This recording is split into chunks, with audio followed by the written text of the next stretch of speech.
Iya. Sampai apa tadi? Tadi ayat 45 apa ya? itu? Ya, 451 sampai baru baru baru Satu. baru ayat nomor satu, Pak. Ya, coba diulang lagi ya. Ya, Ini berkaitan dengan pertanyaan apa? Takdir Darsono. ya, kodar, takdir, takdir, Pak. kodo dan kodar atau takdir. Ya, Ya, silakan. lanjut Pak Darsono. Ya, Ayat siapa? kedua, Pak Ustadz. Ayat kedua. Ayat duanya ya. Ya, Suara motor siapa? Bismillahirrahmanirrahim. Surat Al-Jathiyah ayat 2. Kitab ini diturunkan dari Allah yang Suaranya maha hilang-hilang ya. perkasa lagi maha bijaksana.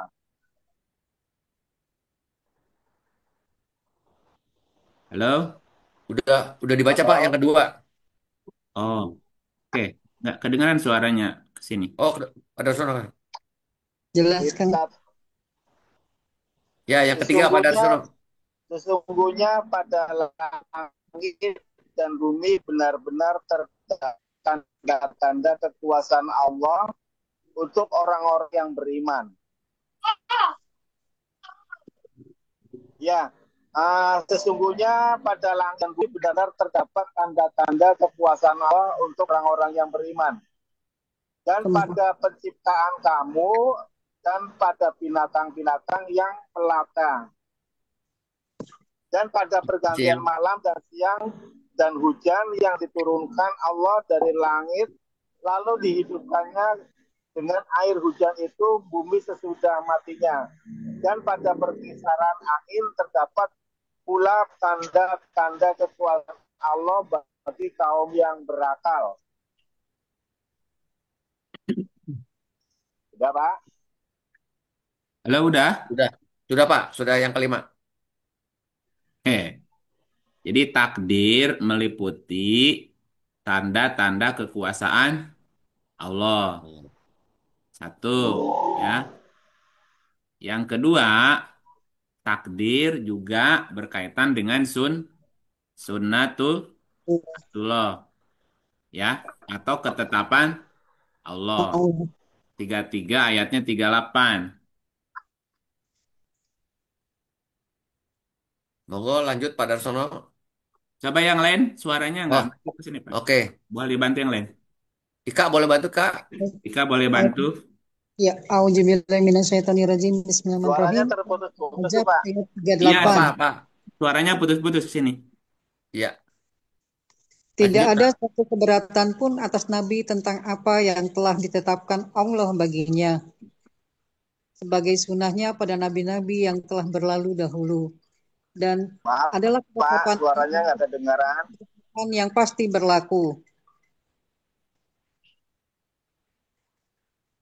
Ya, surat 33 ayat 38. 38.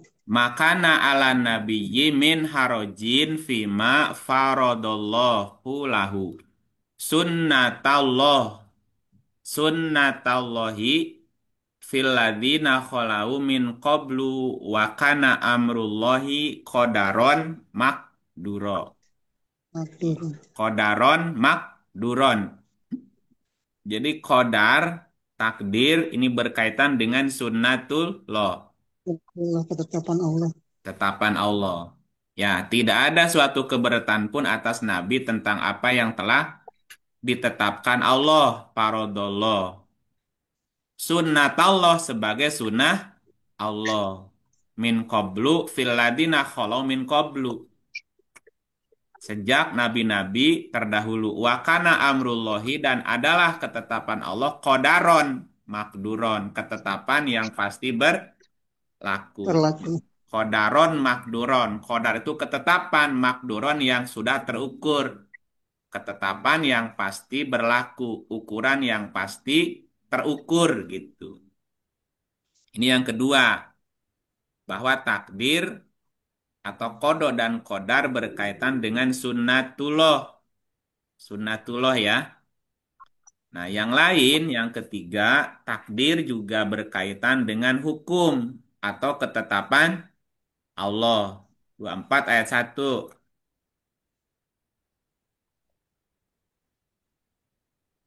Lanjut Bang Kak. Aar, Bangga Bang Aar.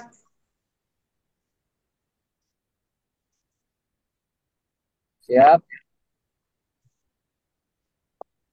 A'udzubillahi minasyaitonirrajim. Bismillahirrahmanirrahim. Surat 24 An-Nur ayat 1.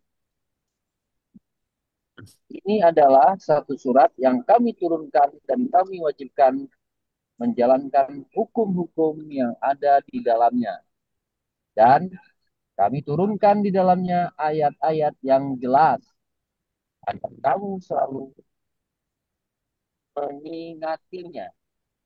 Ya, ini adalah satu surat yang kami turunkan dan kami wajibkan menjalankan hukum-hukum yang ada di dalamnya.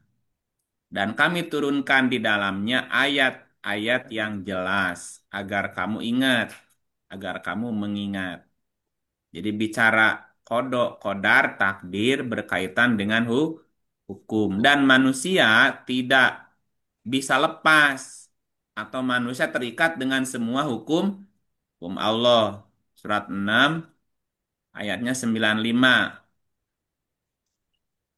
Lempar, Pak. Izin, Pak. Lempar. Lempar aja nggak apa-apa.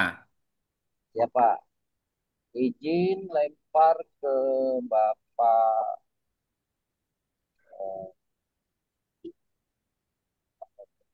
Siapa? Pak Jamal Abdul Nasir. Mas Jamal, izin Mas Mangga Jamal, Mas silakan. Jamal.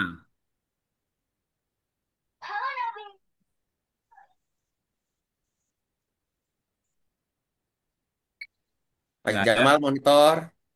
Ya, Ya, monggo. terima kasih Pak Ar. Izin ibu-ibu, bapak-bapak semua. Langsung Pak. Surat Al-An'am ayat 95. A'udzubillahi minasyaitonirrajim. Bismillahirrahmanirrahim. Sesungguhnya Allah menumbuhkan butir tumbuh-tumbuhan dan biji buah-buahan. Dia mengeluarkan yang hidup dari yang mati dan mengeluarkan yang mati dari yang hidup. Yang memiliki sifat-sifat demikian ialah Allah.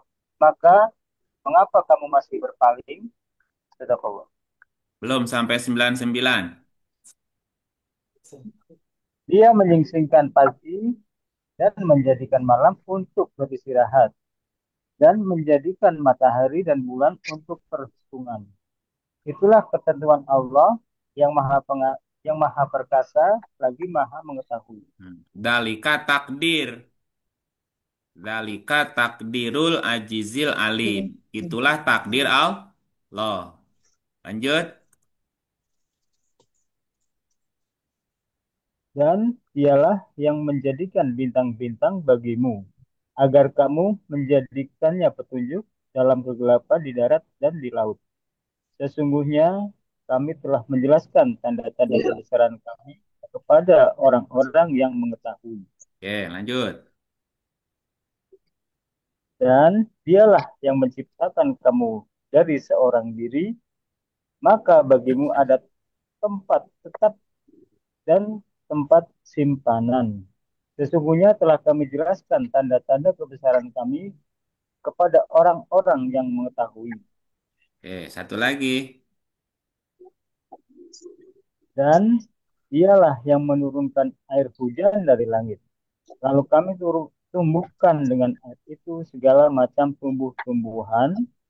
Maka kami keluarkan dari tumbuhan-tumbuhan itu tanaman yang menghijau.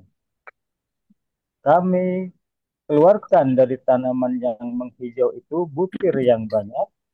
Dan dari mayang kurma mengurai tangkai-tangkai yang menjurai dan kebun-kebun anggur. Dan kami keluarkan pula zaitun dan delima yang serupa dan yang tidak serupa. Perhatikanlah buahnya di waktu pohonnya berbuah dan perhatikan pula lah kematangannya.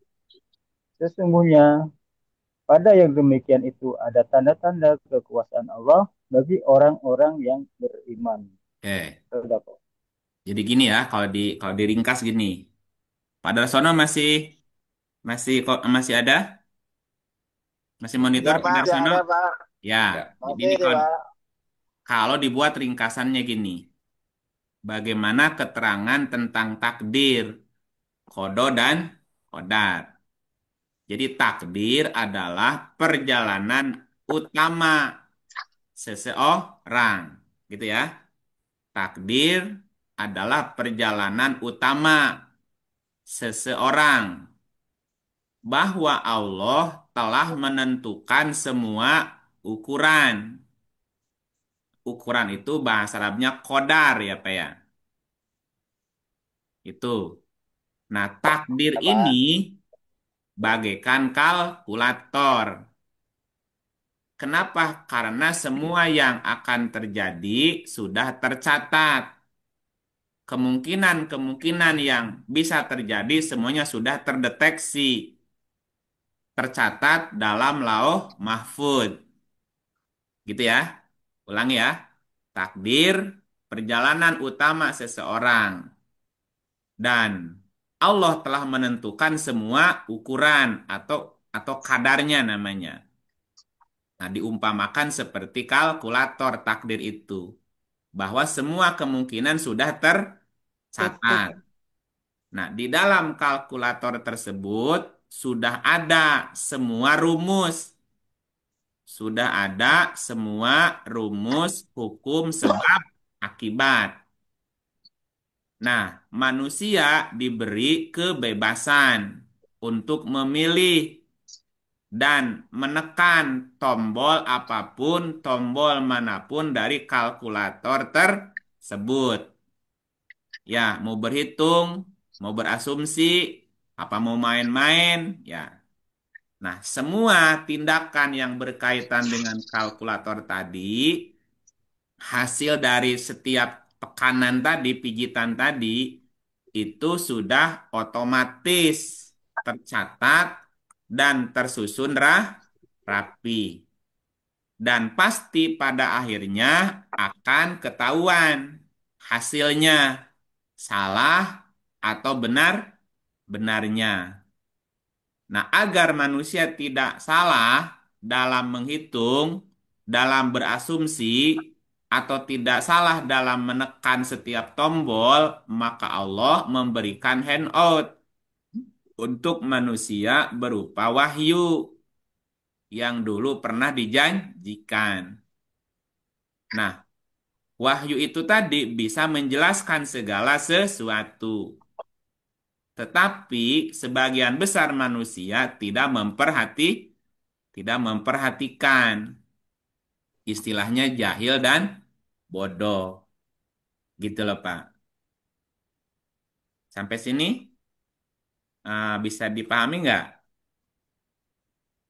Insya Allah bisa kan. Pada Ya, sono, Ya, Pak. Ya, memahami, Pak. oke.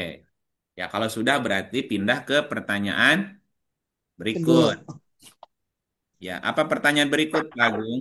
Tadi, yang kedua dulu itu tadi dari Bu Eti oh yang Bu Eti. yang menanya, ya, yang Di surat, menanyakan intinya di surat surat dua puluh 22 dua 46. Di surat 2246, di situ dikatakan bahwa hati untuk berakal. Di surat 179, di situ dikatakan hati untuk memahami.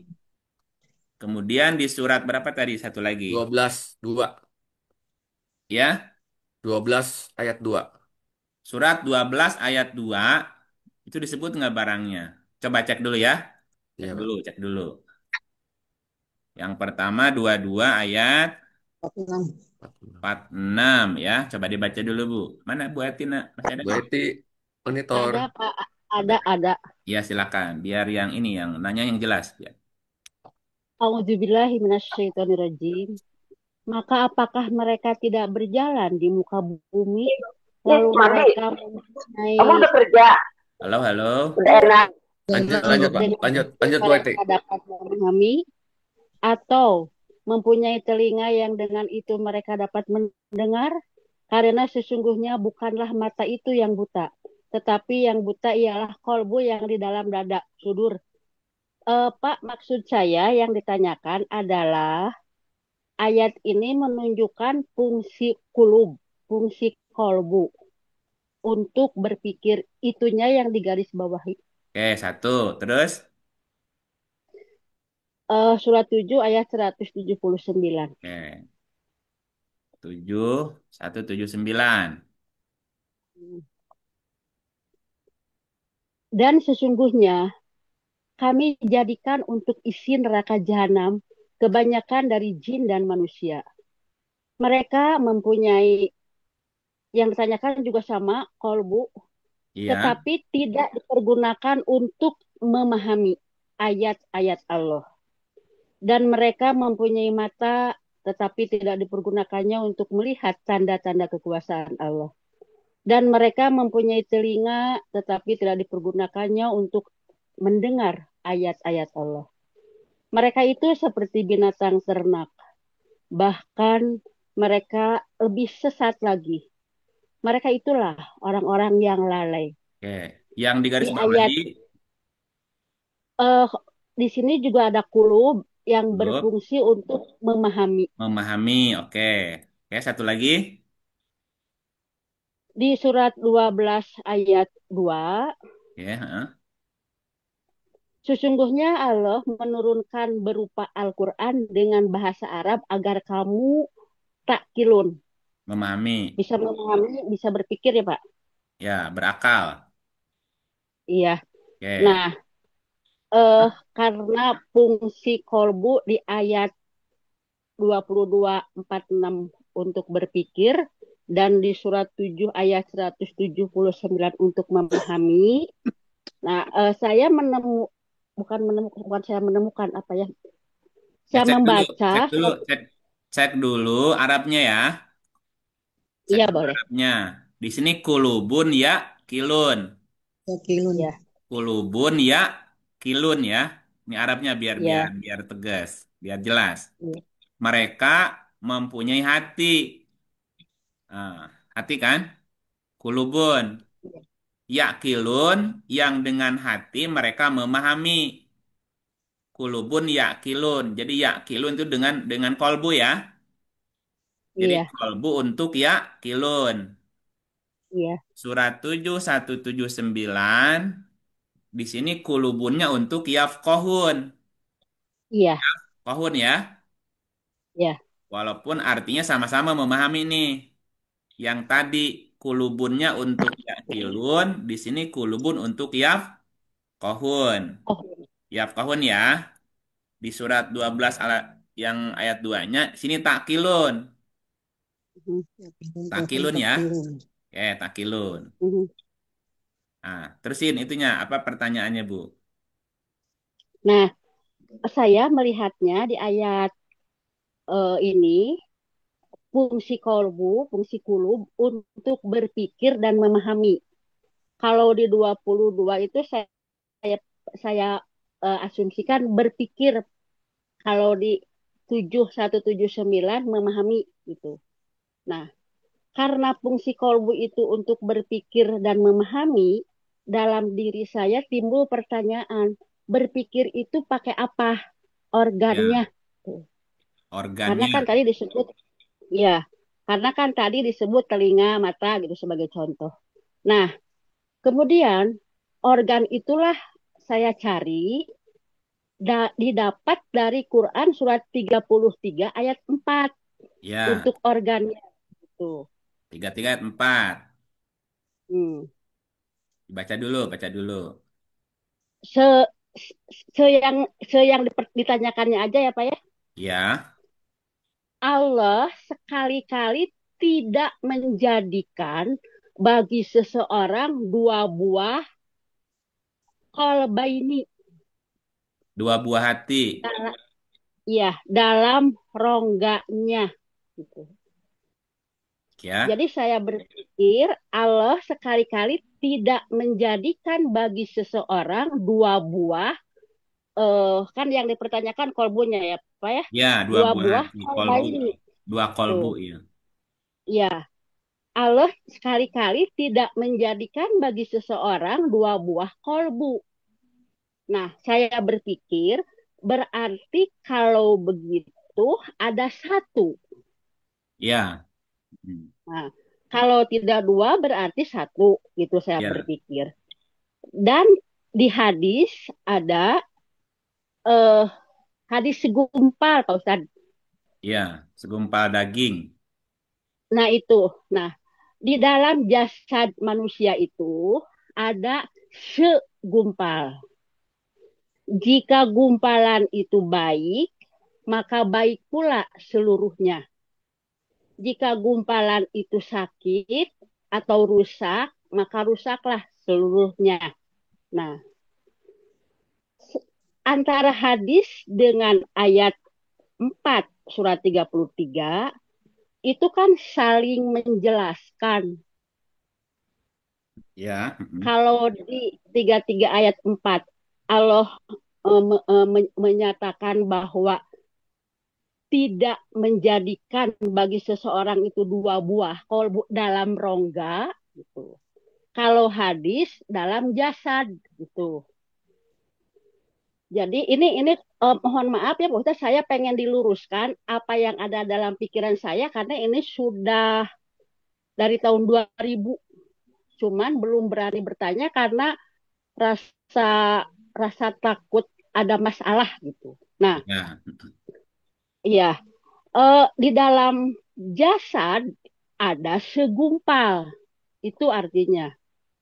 Dan gumpalan itu ada di dalam rongga, gitu kan. Nah, gumpalan itu fungsinya untuk berpikir dan untuk memahami. Gitu. Ya. Lalu saya berangkat dari Quran surat 51 ayat 21 Oke. bahwa di situ harus memperhatikan diri. Di dalam diri itu kan di dalam jasad itu ada rongga. Nah, di dalam rongga itu ada gumpalan satu yang punya fungsi berpikir dan memahami gitu. Lalu saya beli manusia model, ada rongga perut kan, rongga dada dan rongga kepala. Ya. Di rongga dada kan ada 3 gumpal. Iya, entar. 2 paru-paru dan 1 jantung gitu. Organ ini tidak mempunyai fungsi untuk berpikir dan memahami. Apalagi hati adanya di rongga perut di bawah garis diafragma tidak ada fungsi untuk berpikir dan memahami. Tapi fungsinya kan untuk mengolah makanan gitu, menetralisir lemak dan ya gitu-gitu Bapak Ustaz, nggak usah itu namanya. Ternyata yang segumpal itu adanya di rongga kepala, yaitu organ otak gitu. Nah, ini teh udah kuat dalam pikiran saya, dalam pengertian saya karena berdasarkan ayat, hadis dan ilmu pengetahuan. Kan dunia menyatakan bahwa otak itu untuk berpikir dan memahami gitu. Nah, alhamdulillah sebenarnya saya kenal Pak Ustadz itu sejak di zamannya Kang Ipai. Saya juga pernah ngaji di Setra Duta. Pak Ustadz juga pernah ada waktu itu. Tapi saya belum berani pada kesempatan inilah, mohon maaf kepada semua, saya memberanikan diri dan mohon keterangannya Pak Ustadz. Maaf ya. Saya agak grogi. Nggak apa-apa. Baik, kita jelasin dulu ya. Iya, makasih. Jadi gini, dari semua pernyataan-pernyataan yang disampaikan Ibu Eti itu sudah benar adanya ya, tapi perlu diurai kembali biar yang lain juga bisa memahami ya. Nah, jadi gini, secara umum dalam tradisi ilmiah modern, otak adalah pusat dari semua proses berpikir, emosi, dan kesadaran. Namun Al-Quran menyajikan perspektif yang lebih kompleks, di mana kolbu yang diartikan hati, kemudian sudur yang diartikan sebagai dada, memegang peranan penting dalam proses memahami yafqahun dan juga menyimpulkan sesuatu atau yakilun. Gitu ya, Bu ya. Memahami yafqahun di surat 7179. Menyimpulkan sesuatu itu yakilun. Ya, di surat 2246 tadi ya. Ya. Nah, Al-Quran juga menegaskan bahwa ilmu berada di dalam sudur, diartikannya dada. Orang-orang yang diberi pemahaman. Selain itu, hati atau kolbu yang berada di dalam sudur itu punya fungsi untuk menyimpulkan. Yakilun, surat 2246. Nah, ini menunjukkan bahwa proses berpikir tidak hanya terpusat di otak, tetapi melibatkan interaksi antara kolbu, sudur, dan nafas. Ya, Pak Agung, halo. Iya, Pak Ustadz. Ya, garuk-garuk ke ate. Saya Terus, ulangi terus. ya. Saya ulangi. Iya. Bahwa proses berpikir tidak hanya terpusat pada otak, tapi melibatkan interaksi antara kolbu, sudur, dan nafas. Perjalanannya seperti gini, perjalanannya ya. Al-Quran itu menjelaskan sebuah proses bertahap di mana ilmu dari Allah sampai dan dipahami oleh manusia. Bahwa sumber ilmu adalah Allah. Sumber ilmu adalah Allah. Ilmu berawal dari Allah yang mengetahui segala isi sudur. Surat 3, 119.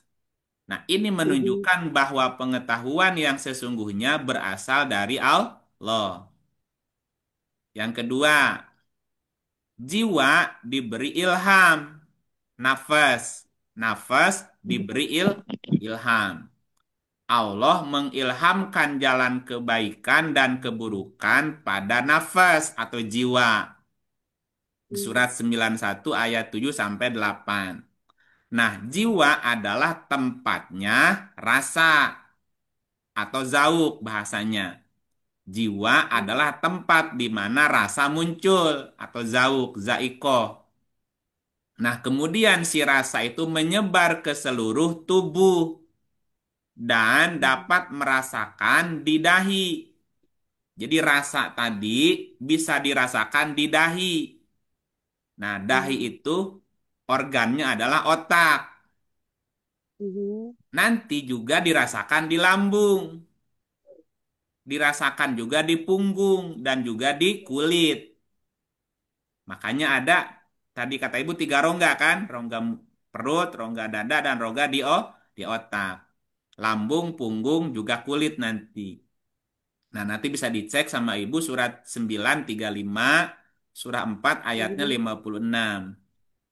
Nah, yang ketiga, kolbu atau disebut sebagai hati tadi, hati yang kolbu itu ada di dalam sudur gitu. Jadi kolbu itu di dalam sudur. Nah, jiwa atau nafas itu memiliki kolbu yang terletak di dalam sudur. Nanti cek ayatnya surat 2 ayat 9 ayat 87 sampai 88 dan surat 3 ayat 154. Nah, hati adalah penerima gelombang wahyu. Hati yang kolbu tadi ya, yang dimasukkan oleh Jibril ke dalam hati atas izin Allah. Ini adalah momen di mana pengetahuan Allah ditransfer ke dalam diri manusia. Nah, yang poin keempat, ada lagi hati nurani yang disebut sebagai fuad. Jadi di dalam nafas ada sudur, di dalam sudur ada kolbu, di dalam kolbu ada fuad.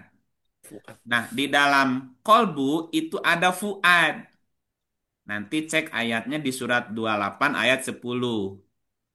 Fuad biasa diterjemahkan hati nurani. Nah, hati nurani adalah tingkat pemahaman tertinggi. Kenapa? Karena fuad bagian dari ruh yang ditiupkan oleh Allah. Cek suratnya di surat 32 ayat 9. Tugas dari fuad atau hati nurani ini adalah memahami. Memahami dalam arti ya kilun. Ya kilun. Sementara tadi kan ayatnya kulubun ya kilun. Di surat Ya, 2246. Tapi di surat 7179 kulubun yafqahun kan? iya. Ya. Nah, ya kilun itu sebenarnya adalah tugas hati nurani atau tugasnya fuad yang ada di dalam kolbu. Nah, fuad inilah yang kemudian bisa membedakan yang benar dan salah. Kenapa? Karena wahyu Al-Quran berfungsi menguatkan hati nurani atau fuad untuk membedakan tadi. Bahasa Qurannya furqan. Ya, cek nanti di surat 11 ayatnya 120. Jadi kalau Tempatnya kita wahyu ya Pak. halo? Jadi, berarti di tempatnya wahyu ya Pak ya? Orang Ya. Nah, siapa ya? jadi kalau kita bicaranya hati, Bu, Iya. jadi kalau kita bicara kesempurnaan hati gitu ya. Jadi hati yang sempurna lah namanya.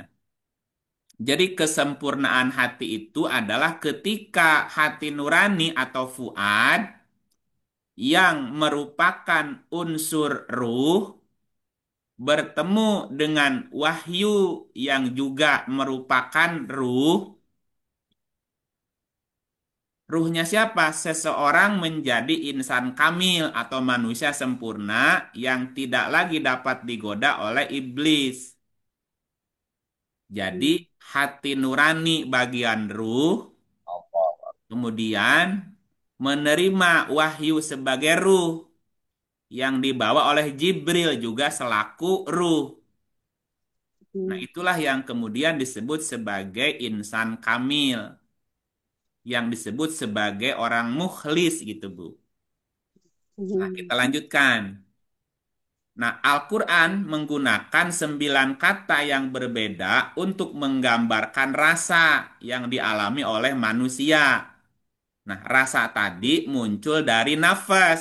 Nafas juga diartikan hati atau bagian dari hati. Ya, kalau kita bicaranya jiwa ya gitu. Jadi sekali lagi, Al-Quran menggunakan 9 istilah berbeda menggambarkan rasa yang dialami oleh manusia. Nah, semua rasa itu berhubungan dengan jiwa sebagai nafas, kemudian hati sebagai kolbu. Misalnya, zaiko, rasa yang dialami oleh jiwa. Baik itu rasa kematian, rasa kebahagiaan, atau siksaan. Nah, rasa itu kemudian menjalar ke seluruh tubuh sampai dengan kulit. Ya, surat 456. Rasa yang berikutnya adalah khauf. Khauf artinya takut, cemas, khawatir.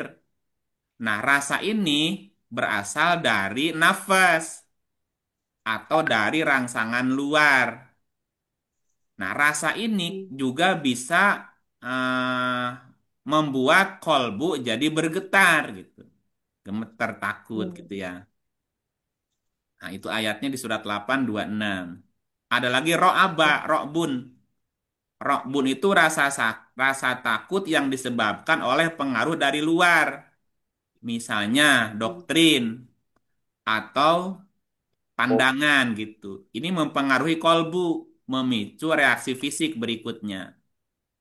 Ada Jadi lagi hasaro. Hasaro itu penyesalan. Penyesalan, kepayahan. Ini juga dialami oleh kolbu. Padahal itu rasa kan? Haroj, rasa Iya, iya. sempit, sesek. keberatan, dadanya sesak gitu. Ini juga Hmm. mempengaruhi kolbu dan seterusnya ya. Jadi gini kalau disimpulkan, biar nggak kepanjangan. Iya. Jadi kalau kita analisa dari sekian banyak ayat-ayat yang terkait dengan kolbu, dengan fungsinya tadi ya, Iya. bahwa proses berpikir tidak hanya terjadi di otak, tetapi Hmm. merupakan sebuah sistem yang Hmm. terintegrasi antara otak dan hati. Gitu ya. Otak dan Iya. hati. Hati. Otak diwakili oleh dahi. Dahi nih. Dahi Iya. ada kortek, ada neokortek nih, dahi sini nih ke belakang ya, otak depan tuh adalah pusat pengolahan data sensorik. Nah, sementara kolbu yang terletak di dalam sudur adalah tempat di mana pemahaman dan keyakinan sejati terbentuk. Nah, secara ilmiah, meskipun jantung tidak berpikir, sebagaimana yang disebutkan di dalam hadis, inna fil jasadi mudgoh. Hmm. Mudgohnya nunjuk kemana nih gitu. Sesungguhnya di dalam jasad itu ada segumpal daging. Jika daging itu baik, maka baik seluruh tubuh. Tapi jika Hmm. daging itu rusak, maka rusak seluruh tubuh. Ala wahyal kolbu. Iya. Dan ingatlah itu adalah kolbu. Oh, Nah, ini kolbu, ini organnya yang mana nih? Gitu kan? Iya. Iya. Bisa merujuk ke jantung, bisa merujuk ke otak kan? Iya. oh, Nah gitu. Tapi kan kemungkinan. Nah, makanya meskipun jantung tidak berpikir, sementara kolbu tadi kan fungsinya untuk memahami kan? Memahami, Hmm. untuk menyimpulkan, untuk berpikirlah kalau kata ibu tadi. Ya, ya. meskipun jantung tidak berpikir, ilmu pengetahuan modern menemukan adanya otak kedua, gitu, yang Ah, itu disebut sebagai kuncinya. sistem saraf enterik yang terletak di usus. Makanya Hmm. ada kecerdasan usus. Dan Hmm. di usus kan ada rongga, 3 rongga tadi kan? Iya, Dan enterik ya. ya enterik namanya. Nah, dan adanya koneksi kuat antara otak, jantung, dan usus gitu. Jadi 3 Hmm. kecerdasannya, otak, jantung, usus.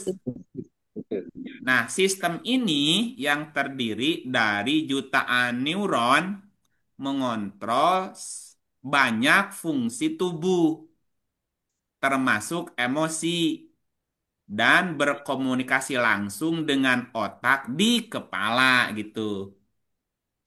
Nah, konsep ini sejalan dengan pandangan Quran bahwa rasa dan pemahaman otak tidak hanya berpusat di kepala, tetapi Tadi tersebar ngantuk udah. ke seluruh tubuh dan Oh iya, Hmm. terhubung geser ya. dengan jiwa, gitu ya. Hmm. Nah, Iya. jadi proses berpikir yang utuh adalah interaksi kompleks di mana informasi diolah oleh otak, kemudian disimpulkan dan dipahami secara mendalam oleh hati. Hmm. Hati pada gilirannya terhubung dengan jiwa nafas yang dapat menerima ilham atau wahyu dari Allah. Gitu ya. Nah, dengan demikian kolbu, hati juga artinya.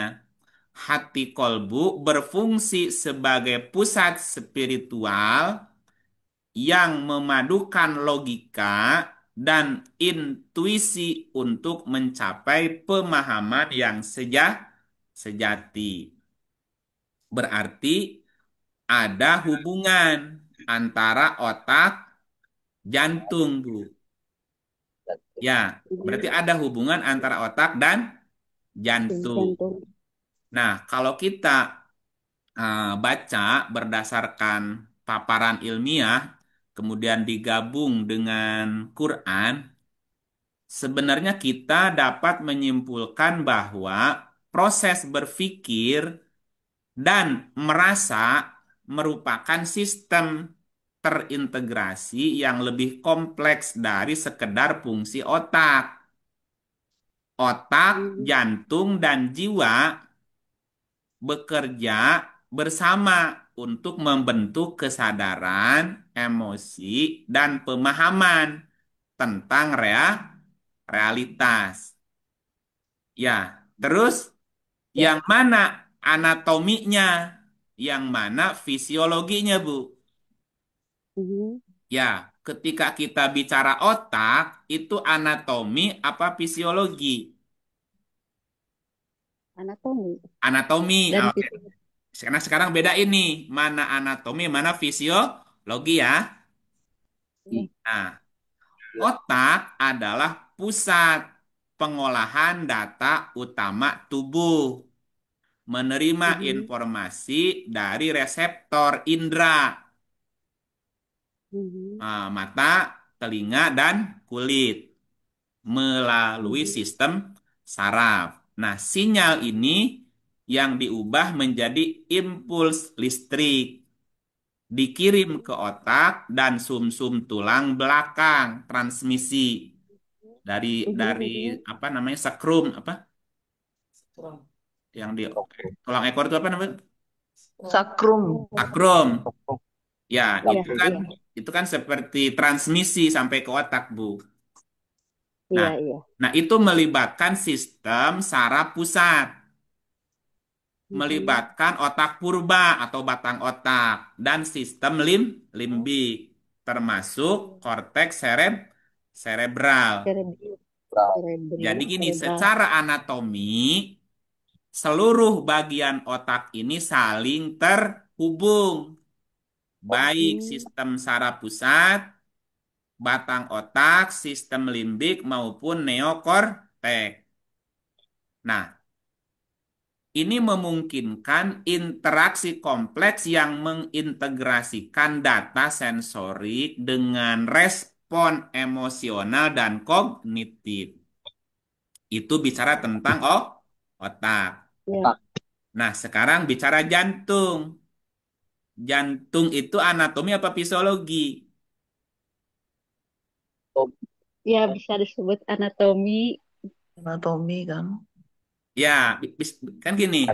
Ketika kita bicara otak, ya, apa anatominya, bagaimana fisiologinya. Jadi otak itu Iya. adalah alat pengolah data gitu ya secara simpel. Otak adalah alat untuk mengolah data yang masuk lewat pendengaran, penglihatan, dan perasaan. Nah, jantung itu berfungsi sebagai generator independen. Jadi generatornya gitu, Bu. Nah, Iya, iya. jadi jantung itu bukan sekedar pemompa darah, bukan. Iya. Jantung itu punya sistem kelistrikan mandiri yang disebut S-anode atau pemacu alami namanya. Nah, sistem ini menghasilkan impuls listrik secara otomatis dengan frekuensi tertentu, 60 sampai 100 kali per menit.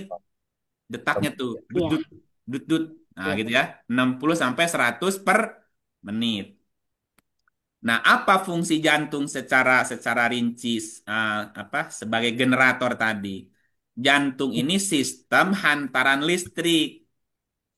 Ya, kenapa? Karena jantung punya sifat-sifat unik seperti otomatisasi menghasilkan impuls tadi, drut, drut gitu. Dia ada irama, juga ada sesuatu apa namanya detak jantung itu. Dan jantung juga punya fisiologi hubungan dengan emosi. Maksudnya gini, denyut jantung itu dipengaruhi oleh sistem saraf simpatis dan parasimpatis gitu yang merespon emosi. Saat Iya. marah, denyut jantung jadi meningkat. Betul. Betul nggak? Duk, duk, duk, duk. Iya, iya. Nah, Iya. ketika tenang, denyut jantungnya mulai Tenang. Tenang. menurun. Stabil. Terus Iya. Ya, Iya, berarti iya. jantung bisa merespon. Betul nggak? Betul. Merespon rasa juga.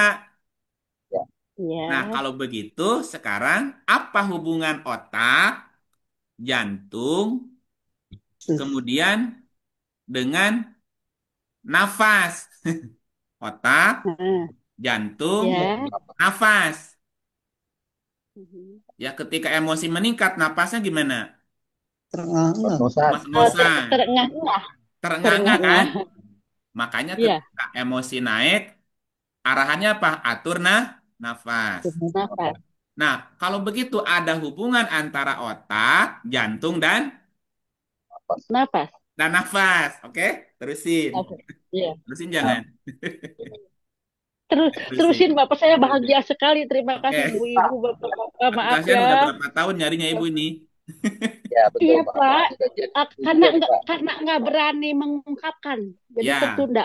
oke. Alhamdulillah sekarang Malam berani ini anugerah bercerita. luar biasa. Jadi gini, berarti ada hubungan atau apa hubungan otak yang tadi mengolah data dengan jantung sebagai generator tadi ya, generator independen dengan nafas. Ya, kenapa ketika otak merespon negatif, jantung berdebar, napas ngosan kan? Pak. Gitu. Nah, kisah Iya. penciptaan manusia dalam Quran menunjukkan hubungan yang dalam antara unsur fisik dan spiritual. Pertama, tentang tiupan ruh, ya. Ruh kan ditiupkan kan? Iya. Iya. Nah, Iya, iya. manusia diciptakan dari nafsin wahidah. Wahyu. Ya, Min nafsin wahidah, jiwa yang tunggal. Itu. Dan dihidupkan dengan rih. Saya ulangi. Manusia diciptakan min nafsin wahidah. Dari nafas yang satu. Nafas. Dan dihidupkan dengan rih. oh, Rih. Rih itu adalah angin atau nafas. oksigen Tiga. dari ibu. Nah, setelah lahir, bayi mengambil rih dari alam semesta yang kemudian diproses oleh paru-paru, diserap oleh jantung. Nah, rih oksigen inilah yang diubah menjadi ruh. Ruh yaitu daya hidup yang mengaktifkan seluruh sel tubuh. Oke, nah sekarang jantung nih, jantung itu kan ruh tuh. Apa hubungannya dengan jantung si nafas tadi, siri? Jantung adalah indera keenam. Ya, pernah dengar nggak istilah dia mah punya indera keenam? Pernah, pernah. Iya, Iya, semua orang juga semacam. punya indera keenam. Iya, iya. Nah, Tidak aktif. jantung itulah indera keenam yang bekerja berdasarkan getaran elektromagnetik. Iya. Misalnya gini, Iya. ada orang pendengarannya tidak berfungsi, penglihatannya tidak berfungsi. Sumber. Ya, dia bisa menerima sensor, menerima informasi dari mana? Elektromagnetik tadi. Nah, eta isi indera keenam, Hmm. Ya, Pak. jantung. Ya, jadi Jantung. jantung Jantung. kerja berdasarkan getaran elektromagnetik. Jantung itu memiliki medan magnet yang jauh lebih kuat dibandingkan otak. Nah, medan elektromagnetik ini menjadi sistem radar yang dapat menangkap sinyal-sinyal perasaan. Iya, perasaan. Misalnya, Ibu Eti naik angkot. Iya. Ya, di angkot itu ada orang yang punya niat tidak baik. Baik. Apa yang pertama mampu merespon itu, Bu? Indra Eh, keenam ini. iya, Otak apa jadi jantung? perasaan, Pak. Iya, yang ngerespon Dan getarannya siapa? Yang getarnya apa tuh? kita. Jantung. Nah, kok jantung kok ngenak ya perasaanku? Nyebutnya sih perasaan. Tapi kan yang Hmm, gemeter jantungnya, Bu. Kok iya, jantung? Mm-mm. iya. Nah, Detak berarti si jantung jan itu kan menangkap sinyal tuh. Menangkap apa namanya ya? Ada aura yang nggak bagus atau ada iya, iya.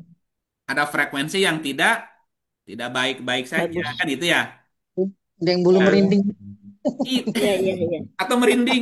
Nah, berarti kan ngerespon tuh. Itu kan indera Iya. Iya, keenam iya. tuh.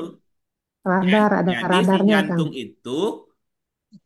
itu sebagai sistem radar yang bisa menangkap sinyal-sinyal perasaan, baik dari Iya. dalam maupun dari luar. Iya. Iya. Nah, inilah sebabnya kita bisa merasakan sesak di dada, lapang di dada, takut di dada, dan tenang di dada.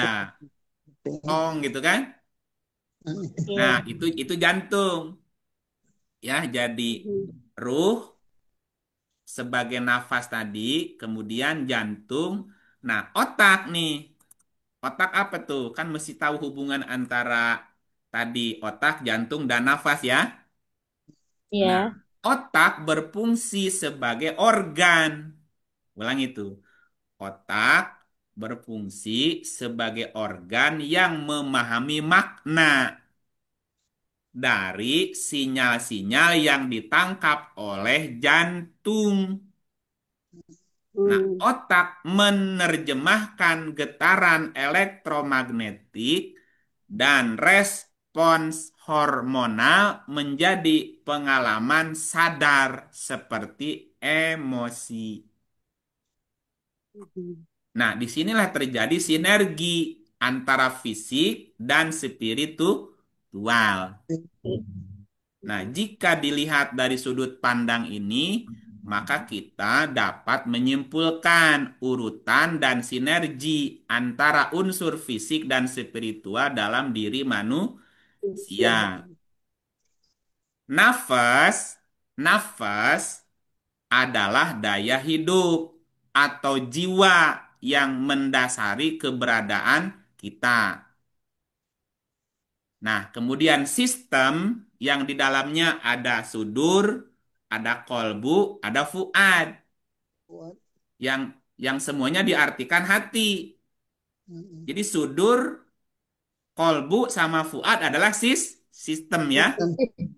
Jadi nafas adalah daya hidup atau disebut sebagai jiwa.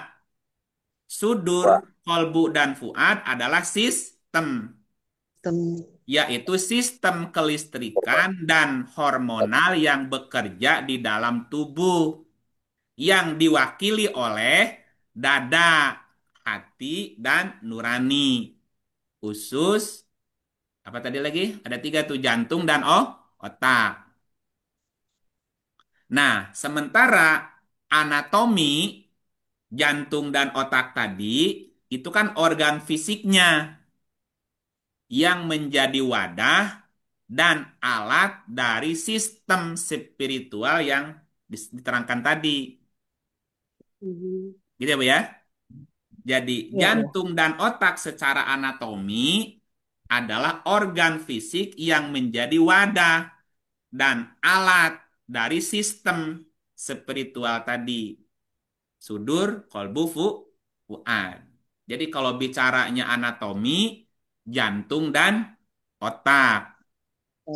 Kalau bicara fisiologi, berarti sudur, kolbu, dan fuad. Kuat. Gitu. Nah, daya hidupnya nafas. Kita merasakan dengan jantung, kolbu. Inilah, Hmm. kita merasakan dengan jantung, kolbu. Dan kita memahami dengan otak, fuad, dan sudur. Nah, berarti jantung memberikan sinyal-sinyal frekuensi dalam bentuk rasa. Sementara otak meresponnya dan memberikan makna. Makna Quran wujud. bilangnya yakilun Ya, atau ilun. kohun, Ya, maupun. memaknai namanya. Nah, Makna. mata nih. Kalau ini kacamata nih, ini kacamata kan? Kaca mata nih. Ya, mata sebagai alat fisik berfungsi untuk melihat. Melihat. Tetapi penglihatan basor adalah fungsi otak yang merespons sinyal. Jelas Adapun nggak, Bu? sinyal. Jelas ya? Ya, Mata ya. alat fisik untuk melihat. Nah, Tetapi penglihatan atau disebut basor adalah fungsi otak. fungsi otak. Ya. Gitu ya. Ya, Telinga, telinga alat fisiknya nih azanun, uzun azan ini berfungsi untuk mendengar. mendengar Tetapi pendengaran sam'a adalah sama fungsi otak fungsi otak. yang memahami. Jantung itu adalah fisiknya, Ya, organnya, berfungsi untuk merasakan. Tetapi pemahaman yafkohun adalah fungsi dari kalbu atau kalbu, disebut sebagai neurotransmitter hormonal yang berada di otak. otak. Nah, kemudian memunculkan kecerdasan tertinggi sebagai sidratul muntaha. Kesadaran. Ya.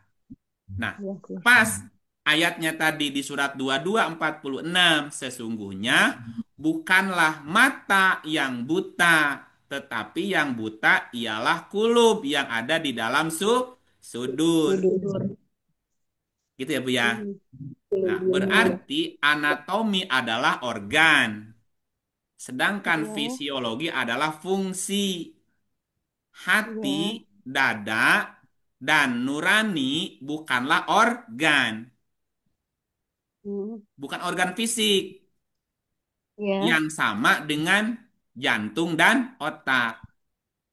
Nah, semua itu adalah sistem spiritual yang menggunakan organ-organ fisik tersebut untuk mewujudkan pemahaman dan kesadaran yang diilhami oleh Allah sebagai sang realitas sejati. Realitas sejati. Iya. Allahu Akbar. Gimana, Bu? Iya. Hebat. Bapak Ustadz, aduh saya ini benar-benar dapat mutiara. Gimana, Ibu? Halo? Benar. Iya, saya benar-benar dapat mutiara yang luar biasa dan penjelasannya begitu luas, begitu dalam, begitu menyeluruh. Jadi ya pikiran saya benar-benar dibuka gitu. Terima kasih. Setua ini. Masih muda, Bu. Alhamdulillah, Bu Eti. Alhamdulillah masih muda. Alhamdulillah. Iya, kalau ada yang kelewat nanti diputar ulang aja ya. Iya, saya tadi nggak sempat menyatat, betul-betul memperhatikan dan alhamdulillah. Nanti kirim ke Bapak Emi. Makasih pertanyaannya ya. Jadi saya juga banyak belajar dari Ibu. Saya mohon maaf kepada semua, terganggu waktunya banyak. Iya, karena mesti tuntas, kasihan nanti nggak enak body ntar. Iya, makasih. Ya, terima kasih Bu ya. Baik. Terima kasih semuanya. Boleh lanjut ke yang berikutnya? Boleh ya. Bergetar gini. Iya. Yang ketiga, Bu Dia. Tadi Bu Dia menanyakan mengenai surat 39 ayat 42. Oke. 39:42. Pertanyaannya apa, Bu? Buka dulu ayatnya. Bu Dia. Ayatnya dulu keluarkan. Oke, 3942 ya. Dibaca dulu, Bu. Ya. Auzubillahiminasyaitonirrajim. Bismillahirrahmanirrahim. Surat 39 ayat 42. Allah memegang jiwa ketika matinya dan memegang jiwa orang yang belum mati di waktu tidurnya. Maka dia tahanlah jiwa orang yang telah dia tetapkan kematiannya. Dan dia melepaskan jiwa yang lain sampai waktu yang ditetapkan. Sesungguhnya pada yang demikian itu terdapat tanda-tanda kekuasaan Allah bagi kaum yang berpikir. Yang ditanyakannya gini Pak, ketika kita mengetahui ayat ini, ketika jiwa orang-orang yang sedang tidak tidur itu dipegang Allah, nah yang jadi suka jadi apa? Pertanyaan saya kan ketika saya membangunkan keluarga pagi hari misalkan, jadi kita tahu kan sedang dipegang itu jiwanya. Nah untuk membangunkannya gimana gitu Pak? Perasaan kayak tidak sopan gitu. Padahal Allah lagi memegang jiwanya itu gitu. Iya, banjur aja. Maunya begitu sih Pak. Ya banjur aja langsung bangun tuh. Kan lagi dipegang Pak. Kan Ya? apa lagi dipegang, kalau dulu ya kita bisa apa aja gitu. Karena kita tahu bahwa jiwanya dipegang, kita jadi gimana ya sama ngebayanginnya lagi dipegang sama Allah Bu ya. ya, maksud bukan Jadi dipegang begitu, bukan. iya artinya jadi ada rasa segan ya Bu ya. Segan ya gitu. Iya, tinggal dicubit aja udah kebangun, Bu. Bagaimana banguninnya? Cubit aja. Bangun tuh. Sudah dilepas masih pengen tidur itu. Nggak bangun baru dibanjur kata Ustadz. Pakai rasa berarti Ya kan pakai rasa. tinggal dibangunin, bangun. Nggak bangun juga. Ya apa namanya dielus-elus, bangun, nggak bangun juga. Nah, banjur aja udah. Banjur. Bu, ini bercanda ya. Halo? Iya. Ya. Bu, jadwalnya tidur kapan? Siapa? Keluarga. Ya siapa aja. Kalau saya, ya kalau saya jam 10 lah Pak. Jam 10 apa? Jam 10 malam. Oke, 10 malam. Nah, sekarang kita baca dulu ya. Sampai jam 3 ya. Oke, surat 2547. Mana ayatnya? 25 ayat 47.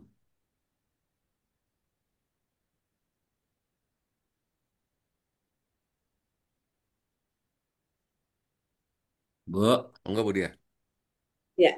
Dialah yang menjadikan untukmu malam sebagai pakaian dan tidur untuk istirahat. Dan dia menjadikan siang untuk bangun berusaha. Wa huwa alladzi ja'ala lakumul laila libasan. Dialah yang menjadikan untukmu malam sebagai pakaian. Itu fungsi malam apa, Bu? Untuk pakaian di sini, Pak. Pakaian. Apa maksudnya pakaian?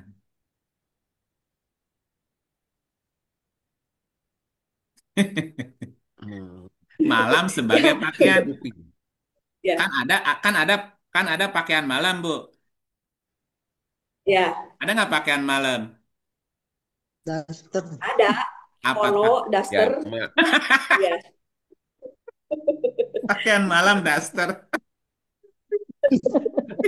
Supaya tenang. Dialah yang menjadikan untukmu malam sebagai pakaian. Daster bukan? Daster. Wajahna laila libasan. Ya. Jadi selain libasan, lailan juga berfungsi untuk sakanan. Jadi malam itu berfungsi untuk rehat, Bu. Bukan rehat. Bukan rehat. Sakana tuh hening. Tenang. Hangat gitu ya. Iya. Wan nauma subatan dan tidur untuk istirahat. Malam sebagai pakaian dan tidur untuk istirahat. Jadi tidur itu untuk istirahat. Istirahat. Boleh nggak istirahatnya siang hari? Boleh. Boleh nggak istirahatnya malam hari? Boleh. Nah, dia menjadikan siang untuk bangun dan berusaha. Ya, siang untuk bangun, malam untuk istirahat. Istirahat. Kalau malamnya bangun, berarti siangnya Siang. istirahat. Istirahat. Gitu ya. Nah, Iya. berapa jam seseorang cukup istirahat ketika malam? Malam. Ya, 8 surat jam. 73. 1 sampai 3 sampai 4. Auzubillahiminasyaitonirrajim. Bismillahirrahmanirrahim. Surat 73 ayat 1. Hai orang-orang yang berselimut. Nah, pakaian malam apa, Bu? Istirahat. Berselimut. Kan Selimut tadi itu kami Ya, jadikan berselimut. malam sebagai pakaian. Ya, hening ya. Pakaian malam apa? selimut. Selimut. Berselimut. Kan berselimut kan? Ya, Berarti ini malam apa siang nih? Malam. ya malam. Bisa siang, bisa malam. Kalau dia tidur. Ibu kalau Kalau lagi tidur. kan di Cipanas dingin tuh. Kalau tidur siang pakai selimut gak? Kalau lagi dingin. Pakai. Pakai juga. Lanjut, lanjut. Bangunlah untuk sembahyang di malam hari. Nah, Bangunlah bangunlah di malam. hari. Lah kan malam buat berselimut. Iya, bangunlah di malam hari kecuali sedikit. Sedikit. Berarti malam itu bukan untuk tidur semuanya. Nah, ukuran malam itu kan kalau kalau sehari semalam 24 jam ya, berarti naharonnya 12 jam, lailannya berarti 12 jam. 12 jam ya. Menurut ayat sebelumnya tadi dulu, mundur dulu biar urut. Surat berapa tadi Bu yang sebelumnya? 25. Bu catat nggak? 25 ayat 47. Ah, gitu catat. Catat 25 47. Kan ini ada dua nih. Ya. Wa huwa ladzi ja'ala lakumul lail. Ada lail. Wa ja'alan nahar. Ada nahar nih.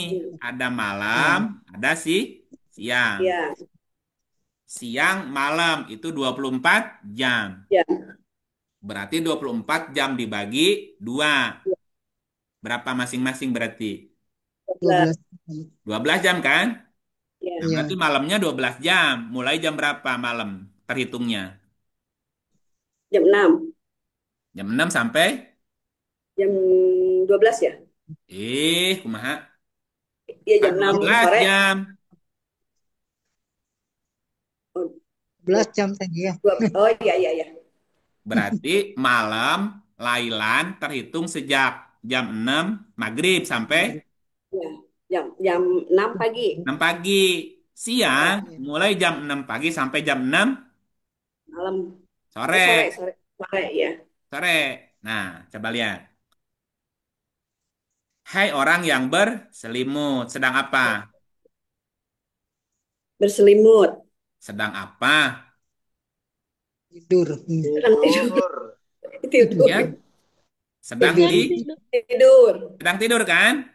Iya. Nih, tadi kan di 2547 kami jadikan tidur untuk istirahat. Istirahat. Oke. Hai orang yang berselimut, berarti tidur. Bangunlah. Bangunlah di malam hari. Malam harinya tadi jam berapa? Bapak. Oh iya, nggak jadi dipakai. Halo? Jam 6 sampai jam jam 6 sore sampai jam 6 pagi. Nah, gitu. Itu kan jam malam tuh. Iya. Malam itu untuk sakanan, untuk tenang tadi dan libasan. Nah, di malam hari kan biasanya orang tidur kan? Kenapa? Karena siang harinya dia bekerja. Bekerja. Bangunlah di malam hari. Kecuali sedikit. Jadi tidak boleh kita begadang semalaman. Semalaman. Harus ada tidurnya kan? Iya. Nah, berapa jam tidur? Lanjutin. Berapa lama jam tidur? Seperduanya. Berapa jam? 6 jam. 6 jam. Kan 12 bagi 2. Iya. Atau Kurangi dari seperdua. seperdua. Berapa? Kurang seperduanya berapa? 3. Kan seperdua 6 jam. Ya. Kurang dari seperdua berapa jam? 4 jam. 1/3-nya. 4 jam. Berarti 2 4 per jam. 2 per 3. 1 per 2/2. 3. Ya. Benar nggak? Iya, Iya. iya. 1 Ya, per ya. 3 berarti 4 4 4 jam. jam. 4 jam. Lanjut ayat 4-nya. Atau lebih dari seperdua itu. Berapa? Dan Berapa jam? lebih dari seperdua. 5 jam lah ya. Kan 4 jam kan? seperdua, kemudian 4 jam. sepertiga, dan 2/3. 2/3 berapa? Lebih dari seperdua. 8 jam kan? 8. 8 jam. Jadi maksimal tidur Cuma 8 jam. 8 jam. Minimal tidur. 4 jam. Nah gitu Bu. Jadi boleh nggak kita membangunkan seseorang? Boleh. Setelah tidur berapa jam? 8 jam. Paling lama. Minimal Minimal 4 jam. 4 jam, maksimal 8 jam. Nah, kalau suami ibu tidur mulai jam 7 malam, Bu. Ya. 8 jamnya jam berapa? 10 tadi ya. 8, 9, 10, 11, 12, 1, Jam 2. 4 lah. Jam Hah? 4. 3. Jam Jam 4. 3 harus Jam bangunin. 3. Udah 8 jam, jangan kelewatan. Jadi Ya, lemes ya. Nggak apa-apa. Cara banguninnya gimana Pak? Boleh banjur ya juga. tadi yang pertama diusapin, dielus. Pak, bangun Pak. Udah 8 jam tidur, Pak. Nggak bangun juga, cubit. Nggak bangun juga, banjur.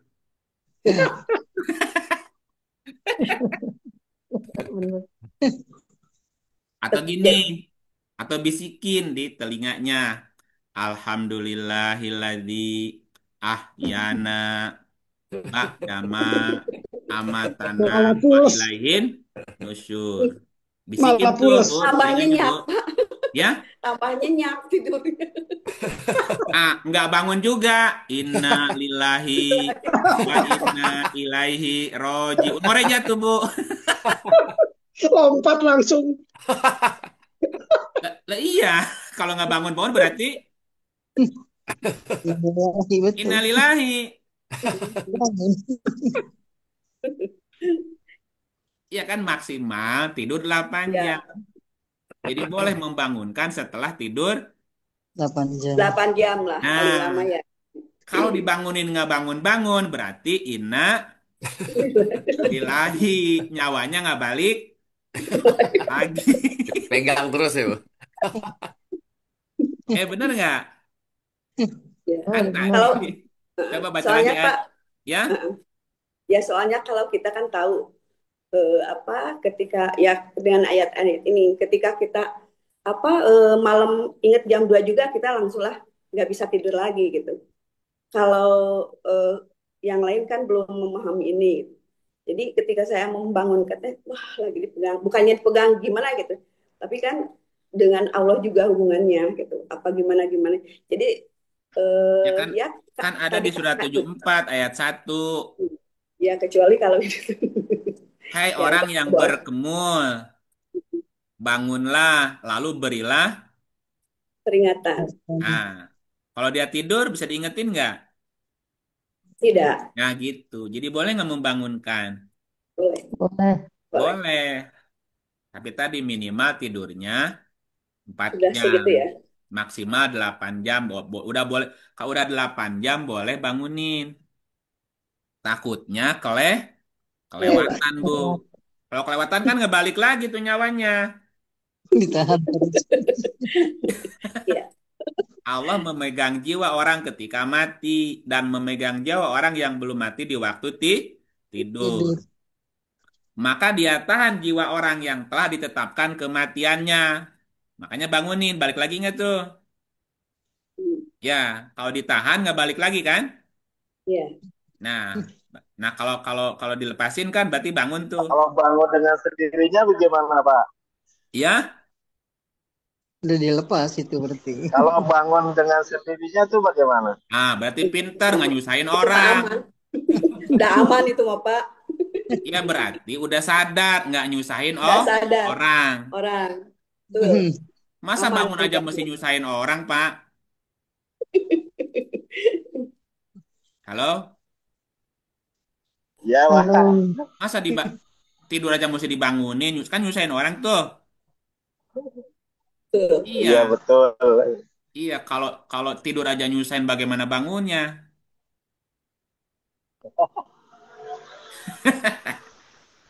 Kan bisa bicara ke dalam diri. Bangun ya jam 4. Bangun tuh, Pak. Betul, betul. Tuh. Ya, Pak. Ya, betul. Iya, kan tadi di dalam diri kita udah diterangin. Ada nafas, ada Ya. jantung, ada otak, ya. Ada kolbu, ada sudur, ada fuad. Kan semuanya itu ada nyawanya. Gitu. Ya, sesungguhnya pada yang demikian itu terdapat tanda-tanda kekuasaan Allah bagi kaum yang, Berpikir. nah, kalau Ya dipikir, tafakkarun. coba aja pikir baik-baik. Orang tidur dan mati sama. Nah, tetapi kan Allah membuat sistem buat kita. Kapan bangun, kapan tidur. Gitu nggak? Nah, Ya. yang tidur terus diapain tadi? Bangun, bangun, bangun kan gitu. Bangun, bangun. Siapa yang bangunin? Ya kalau bisa bangun sendiri. Kalau nggak bisa bangun sendiri, ya nyusahin orang lagi nanti mesti dibangunin.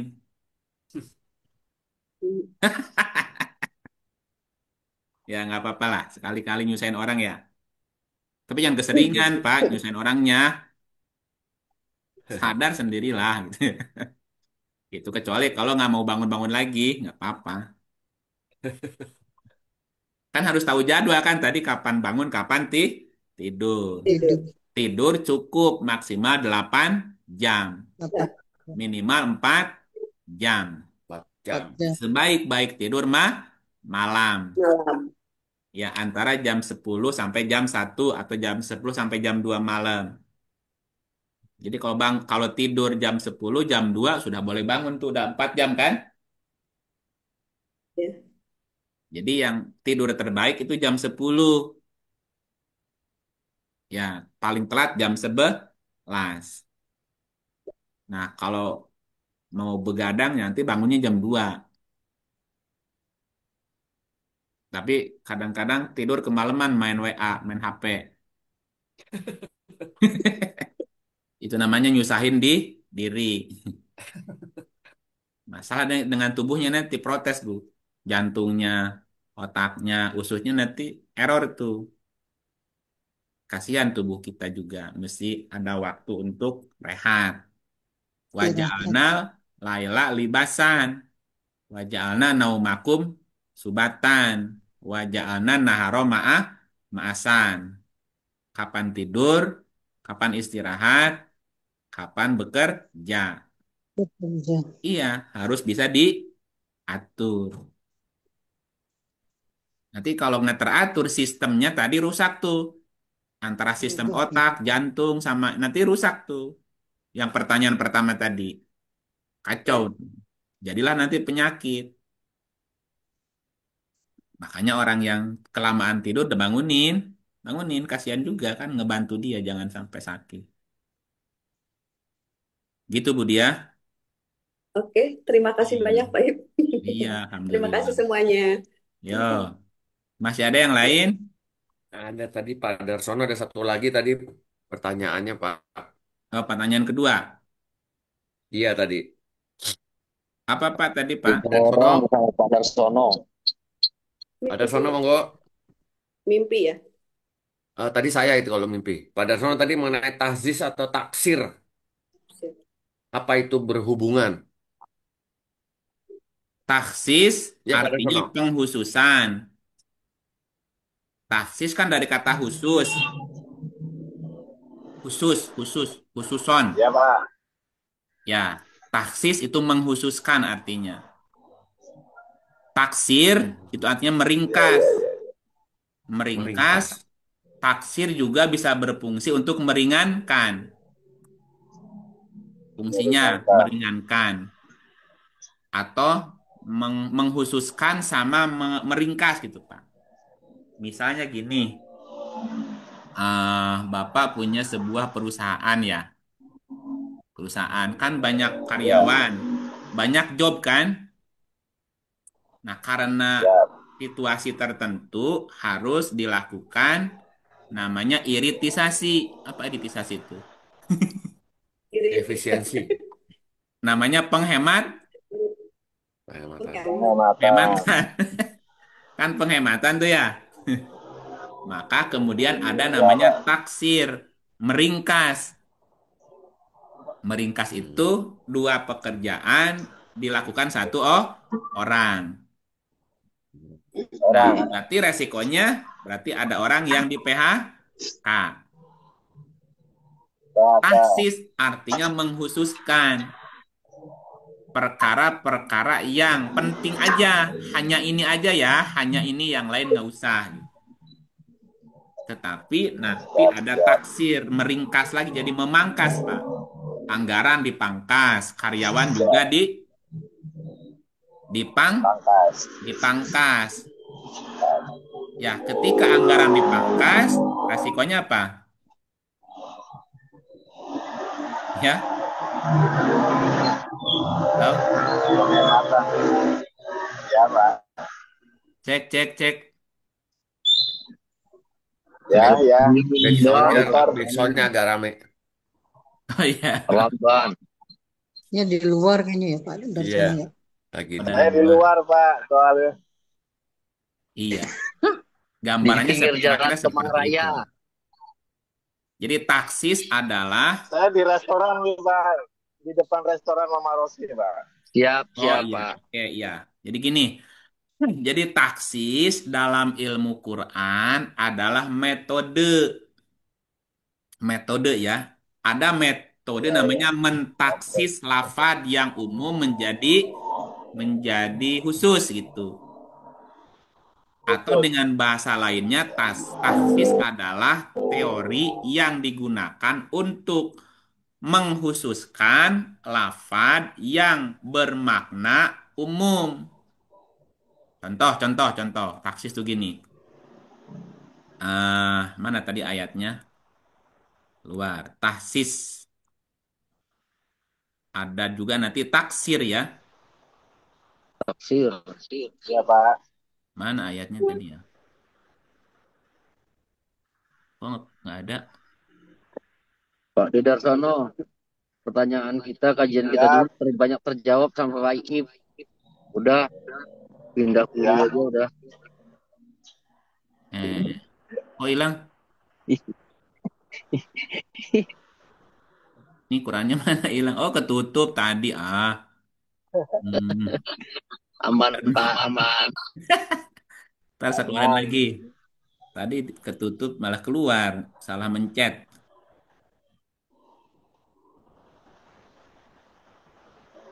Oke. Maaf ya. Nah, keluarin lagi ayatnya. Contoh. Misalnya ya.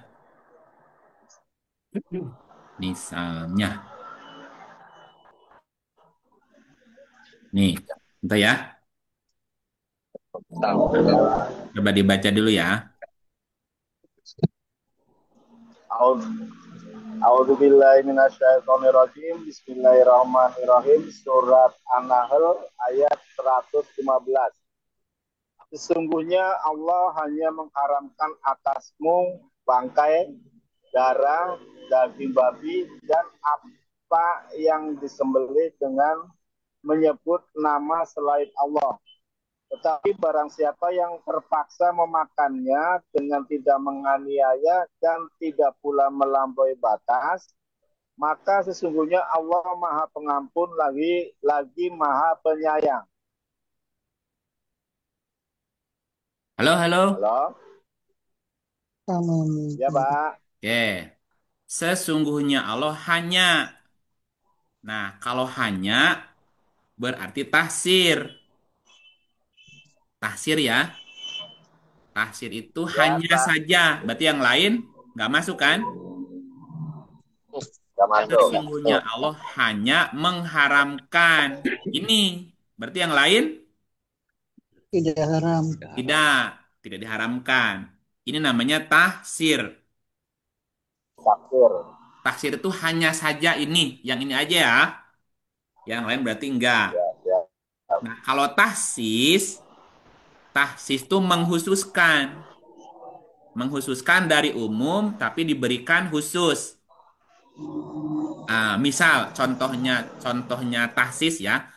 Tahsis itu nanti ada beberapa macam, Pak. Ada tahsis namanya muttasil. Ada tahsis dengan syarat. Ada tahsis dengan sifat. Ya contoh nih contoh.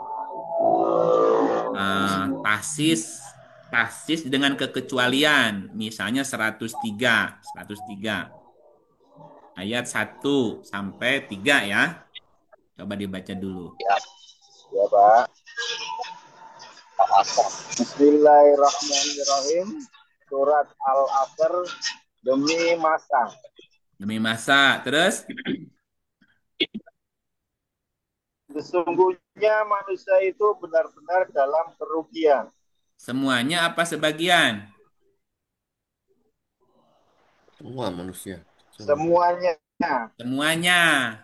Nah, dari semuanya ada yang tahsis.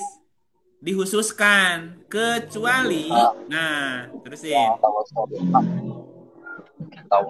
Kecuali orang-orang yang beriman dan mengerjakan amal soleh dan menasehati supaya mentaati kebenaran dan ini juga tahsis. supaya namanya tahsis istisna. Istisna itu adalah mengecualikan sesuatu dari sesuatu. Nah, kata-kata kecuali, kecuali, ini adalah tahsis. Gitu ya. Jadi mentahsis kalimat yang tadinya umum. Semua manusia rugi. Kecuali, nah ini namanya tahsis. Tahsis dengan mengecualikan. Ada lagi tahsis dengan syarat. Tahsis dengan syarat berarti menghususkan lafaz dengan kalimat berikutnya yang menjadi sifat. Contoh.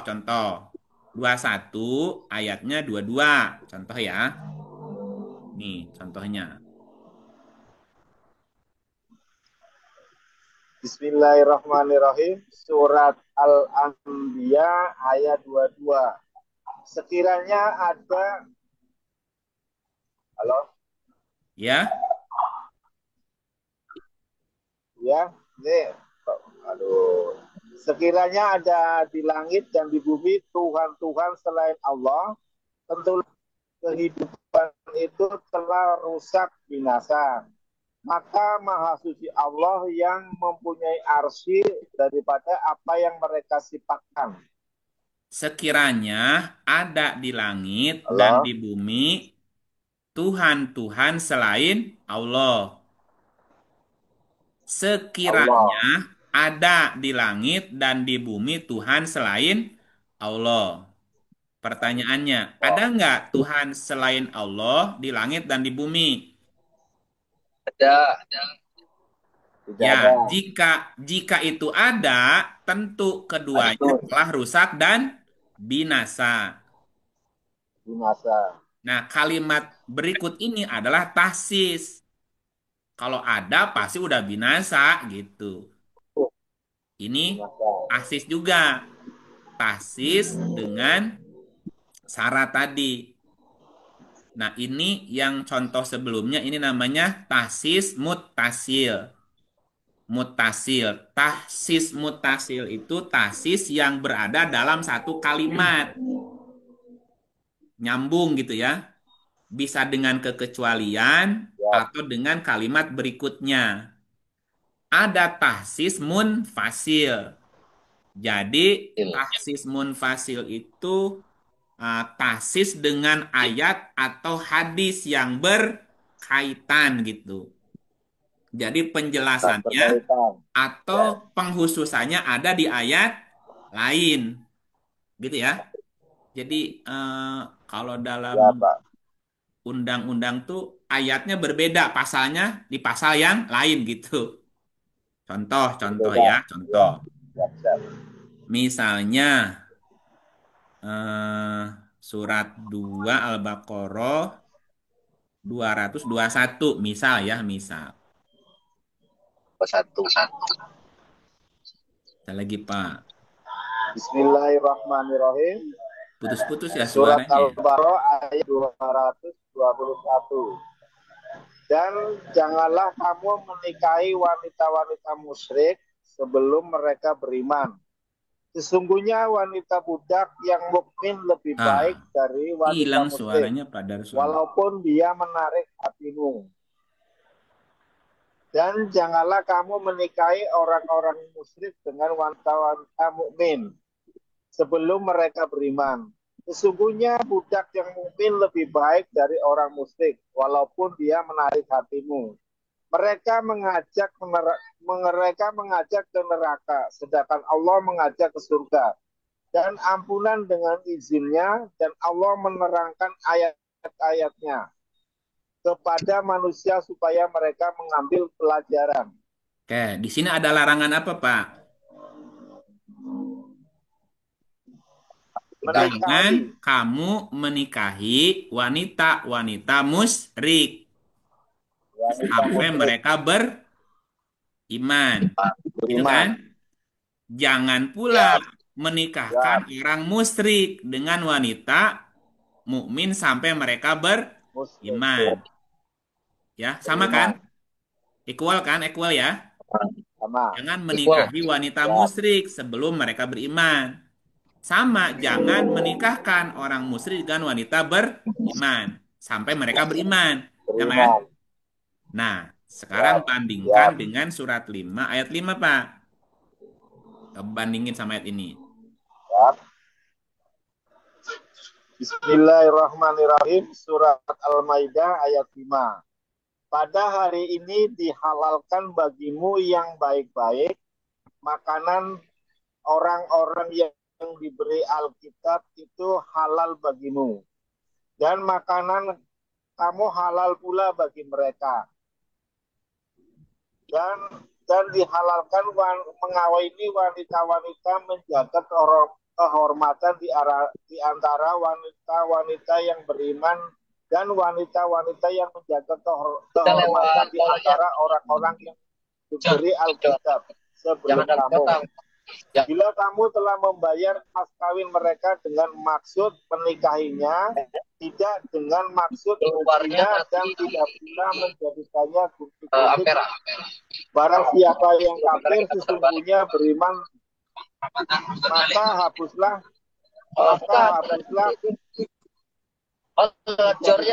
barang siapa yang kafir sudah beriman tidak menerima hukum-hukum Islam, maka hapuslah amalannya dan ia di hari akhirat termasuk orang-orang yang merugi. Nah, ini namanya tahsis munfasil, Pak. Berarti penghususannya itu di ayat lain. Kalau yang mutasil dalam satu ayat tuh. Semua orang rugi kecuali Ya. tahsis namanya penghususan. Nah, ini tahsisnya munfasil. Di surat 221 tidak boleh menikahi orang musyrik sampai dia beriman. Beriman. Ya, di ayat ini boleh nggak nikah beda agama? Tidak boleh, Pak. Ya, Jaga kehormatan. di ayat ini nikah agama boleh Dihalalkan. nggak? Nikah beda agama. Boleh. Boleh, Pak. Nah, berarti berarti nih definisi Taksir. musyrik dengan beda agama lain nggak? Lain. Nah, gitu. Walaupun satu agama, bisa nggak salah satunya musyrik? Bisa. Bisa. Nah, Nah, Bisa. gitu. Jadi pada dasarnya menikahi siapapun boleh. Boleh. Boleh, Termasuk boleh. menikahi ahli kitab. Ya, kecuali dia musyrik. Nggak boleh. Nah, kalau kita musyrik, nggak boleh. Sampai dia beriman dulu, gitu loh, Pak. Oke, siap, siap, Pak. Nah, berarti harus dibuat definisinya dulu.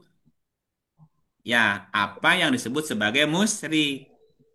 Apa yang disebut Musyrik. sebagai mukmin, gitu loh, Pak. Siap. Ini namanya tahsis munfasil. Munfasil. Jadi penghususannya ada di ayat lain gitu. Nah, kalau hasar tadi, hasar adalah penghususan hanya saja tadi. Allah hanya mengharamkan. Hanya itu namanya tahsir. Tahsir ya. Hasar alatul hasar. Alat Taksir. alat hasarnya ada di innama. Innama itu alatul hasar. Innama. Nah, ini namanya alatul hasar namanya. Hanya. Allah hanya mengharamkan atasmu yang ini nih. Kalau Allah hanya mengharamkan yang ini, berarti yang selain ini tidak boleh diharamkan. Diharam. Nah, kalau yang tadi tahsis menghususkan semua manusia rugi kecuali gitu. Siap. Itu namanya tahsis gitu. Jadi menghususkan dari yang umum. Semua orang laki perempuan boleh dinikahi kecuali yang Nikahi. Siap, musyrik. Pak. Itu juga Musyrik. tahsis, tapi tahsisnya munfasil gitu. Gitu, Pak. Halo? Siap, Pak. Siap. Oke. Jawab ya. Masih ada? Siap, Pak. Tadi Pak Agung yang terakhir ya. masih bisa lanjut, Pak? Masih Jam berapa Hendro ini? belum. Oh, jam 10. Nggak apa-apa, dikit lagi, dikit. Apa, Pak, tadi? Saya Hendro tadi itu. mengenai mimpi, Pak. Mas Hendro. Mimpi bagaimana cara kita bagaimana kita menyikapinya gitu. Karena mimpi itu menurut saya adalah kisi-kisi gitu, apa namanya? Kayak ulangan Kisi-kisi aja, dan kisi-kisi. menurut saya, Pak, atau makanya menurut Al-Qur'an gimana, Pak? Iya, di dalam Quran itu ada beberapa jenis mimpi, Pak.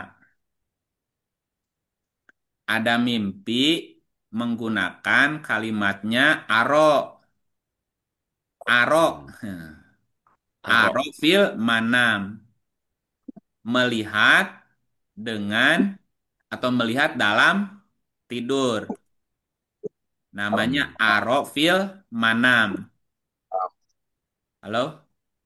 Ya, Arok gimana? Masih dengar, Pak, suara saya ya? Dengeran, Pak? Ya, jadi yang pertama, aro fil manam. Gimana? Melihat dalam tidur. Aro menggunakannya, aro ayak ya. Aro fil manam. Yang kedua, menggunakan ahadis. Hadis. Ahadis. Nah, ahadis itu artinya berita-berita. Berita. Jadi, mendengar berita atau diperlihatkan berita di dalam tidur. Berita itu bisa masa lalu, masa kini, atau masa datang. Hmm. Namanya ahadis. Hadis. Nah, ada lagi yang ketiga, apa tadi? Tiga. Ahlam. Ahlam. Ahlam. Ahlam. Iya, ahlam. Ahlam itu kalau diartikannya apa ya? Dari kata halama. Halama itu artinya akil balik. Contoh gini, Hmm. Pak Agung mimpi basah. Mimpi basah apa? Banjiran, Mimpi Pak. kehujanan apa mimpi kecebur itu? Mimpi basah. Banjiran. Hah? Iya, bangun tidur kok banjir ya? Malamnya mimpi tuh. Hmm. Itu namanya ahlam. Ahlam. Ahlam tuh mimpi menandakan dia sudah dewasa. Ya. Ahlam juga berarti kalut. Kalut. Mimpi kalut, Pak. Kadang-kadang mimpinya itu nggak nyambung. Hmm. Bunga, orang nyebutnya bunga, Bunga tidur. bunga tidur. Nggak ada artinya. Nah, cuma itu pikiran kalut aja, ke bawah ngimpi, nggak jelas. Nah, gitu ya. Hmm. Nah, berarti kalau arok fil manam, berarti itu berpikir di dalam tidur. Contoh ya. Eh, 17 ayatnya 60. Mana ayatnya? 17:60. Mimpi itu juga bisa jadi peringatan atau ujian. Hmm. Nih Pak Agung nih. Itu di aro bil maknan tadi, Pak ya. Iya, ro'a. Baca dulu nih yang ro'a ya. Ya. Auzubillahi Bismillahirrahmanirrahim. Surat 17 Al-Isra ayat 60.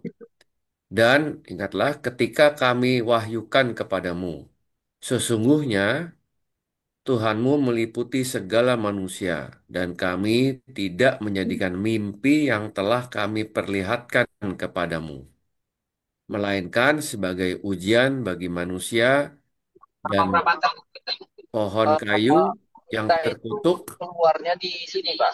Halo, dalam halo. Al-Quran. Dan kami menakut-nakuti mereka, tetapi yang demikian itu hanyalah menambah besar kedurhakaan mereka. Nah, ini mimpinya menggunakan kata-kata ru'ya. Ru'ya. Wama ja'alna ru'ya allati aroinaka.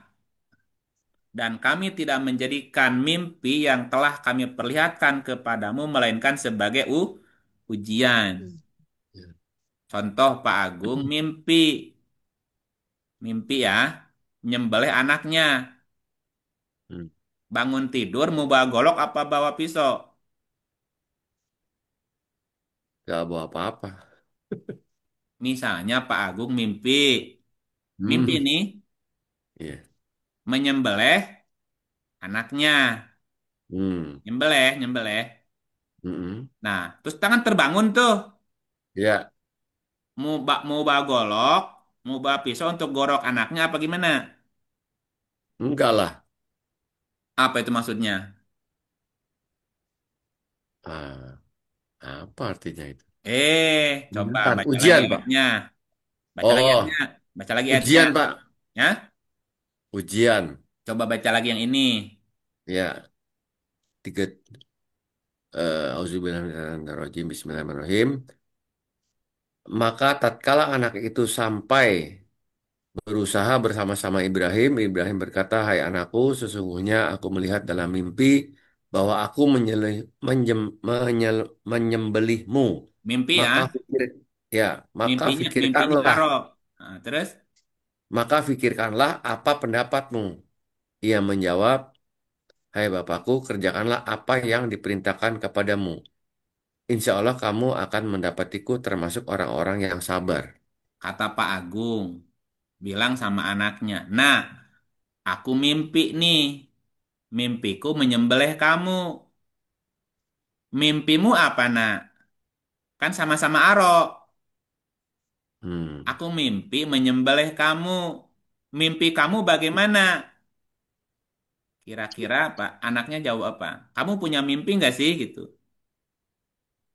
Hmm. Halo. Tanya pendapatnya maksudnya, Pak.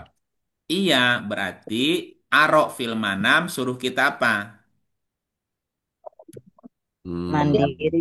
Suruh, Menanyakan, suruh kita mikir. mikir. Iya, ini kan Hmm. pelajaran buat orang tua sebetulnya. Hmm. Bapak punya anak atau saya punya anak. Anaknya udah besar nih, Ntar. sudah besar atau sudah dewasa. Maka tatkala anak itu sampai dewasa nih, balago Hmm. balik ya. Allahku balik. Ketika anak itu balik, udah dewasa. Kan kepikir tuh, Hmm. mau diklonin terus, apa mau ditetein terus? Naik terus. Mau Suruh mandiri, diklonin Pak. Suruh terus mandiri. apa disuapin terus? Suruh nyuap sendiri, biar mandiri. Nah, itu kan mimpi Bapak. Mm-mm. Tapi Nah, mimpi itu anak. mimpi Pak Agung tuh. Pak Agung bermimpi anaknya yang sudah dewasa disapi. Hmm. Tapi Disapi.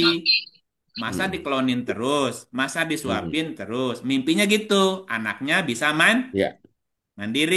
mandiri. mandiri. Itu kan? Ya, Ya. Nah, itu kan mimpi bapaknya. Mimpi, boleh nggak punya mimpi bapaknya? ya, Bapaknya punya mimpi anaknya yang sudah dewasa bisa mandiri. mandiri. Kan nanya lagi ke anaknya. Hmm. Nah, Gimana aku pendapat? mimpi nih bahwa aku menyembelihmu, bukan nyembelih digorok, Hmm. Hmm. tapi dipisahin. Ya. Kalau kalau pohon dicangkok, udah dipotong tuh, udah berakar gitu. Mm-mm. Ya, Satunya kan nanya sendiri. dulu ke anaknya kan? Mm-mm. Gitu. Coba, nak, kamu pikirin deh. Bagaimana pendapatmu? Kiri. Ya, bagaimana pendapatmu? Kalau kamu Hmm. tak potong, pisah gitu. Tak sebelah. Dipisah, dipisah. Dipisah kan? Bapak anaknya jawab kan, "Hai bapakku, kerjakan apa yang diperintahkan." Ah, berarti anaknya sih siap. Iya. Siap. Siap untuk disembelih. Mulai. Siap dipisah. Siap dipisah kan berarti kan ada deal nih. Ya. Tapi kok anaknya bilang, "Pak, aku belum siap untuk dipotong." Iya, kenapa? Kuliahku belum selesai. Hmm. Aku juga belum punya pekerjaan. Berarti mesti tambah sabar nggak? Iya. Sabar. Nah, yang harus tambah sabar siapa? Ditanya. Dua-duanya. Bapaknya. Paknya. Kalau anaknya siap dipisah, yang sabar siapa? Kalau siap Anaknya. dipisah, juga. anaknya. Oh, Nah, kadang-kadang harus sabar dua-duanya. dua-duanya. Bapaknya harus sabar, emaknya harus sabar, ditinggalin anaknya, Anak. pergi Anaknya. merantau. Iya. Sedih Itu nggak? yang susah tuh biasanya. Ya? Ibunya yang susah, Pak, Lah biasanya. iya, berarti kan harus sabar. Ini kan si malakama tinggal di rumah ruwet, pergi ke rumah sedih. Makanya perlu kesabaran juga. Sabar. Sabaran. Kan ada plus minus. Di rumah aja ruwet.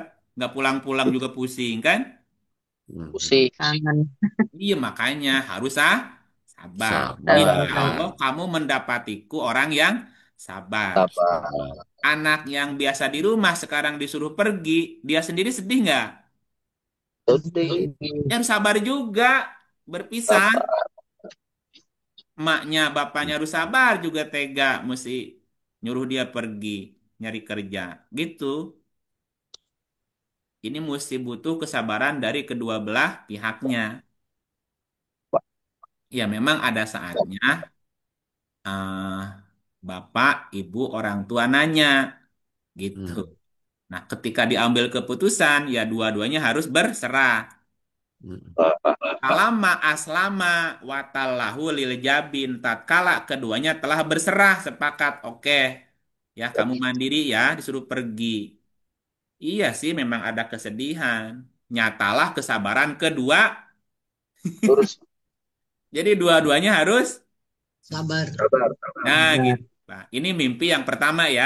Ya, Mimpi ro'a namanya. ingat dalam hidup. Mimpi ro'a itu mimpi di mana di situ kita diberikan pelajaran kudu mikir. Hmm. Mikir. Nah, yang kedua ada mimpi ahadis. Habis. Ahadis, hadis itu kan berita artinya. Ya.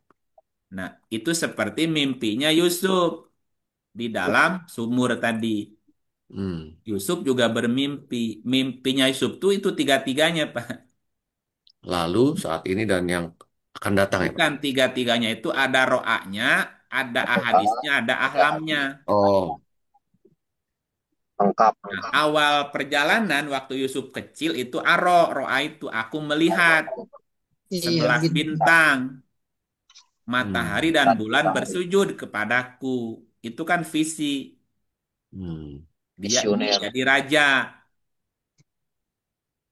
Gitu ya ceritanya. Menggunakan ro'a juga. Nanti Yusuf dalam perjalanannya itu mimpi juga ahadis. Tapi panjang nanti ceritain ayatnya, Pak. Hmm. Yep. Yep. Yep. Ada ahlam, mimpi kalut aja. Atau juga ahlam tuh mimpi tanda dia sudah dewasa. Dewasa. Orang nyebutnya mimpi basah lah gitu. Nah, bagaimana caranya supaya mimpi kita bermakna? Hmm. Berarti tidurnya mesti dibenahin dulu. Hmm. Karena tidur pun dalam Quran ada beberapa istilah, Pak. Berarti tidurnya yang mesti dibenahi. Hmm. Supaya mimpinya juga rapih gitu, Pak. Hmm. Kalau tidurnya nggak dibenahin, nggak rapih, nggak tertib, ya mimpinya juga kalut. Hmm. Serem. Iya, ada tidur naum, ada tidur rokoda. Udah. Tidur itu Naum. rukun juga tertidur artinya. Naum juga tidur. Wafat juga tidur tadi. Hmm. Wafat. Nah, nah, waktu kita tidur, ketiduran, apa ditidurin, apa tidur-tiduran. Hmm. Kan ada orang yang tertidur. Tertidur. Tertidur ya. Ada Ya. yang tidur-tiduran. Leyeh.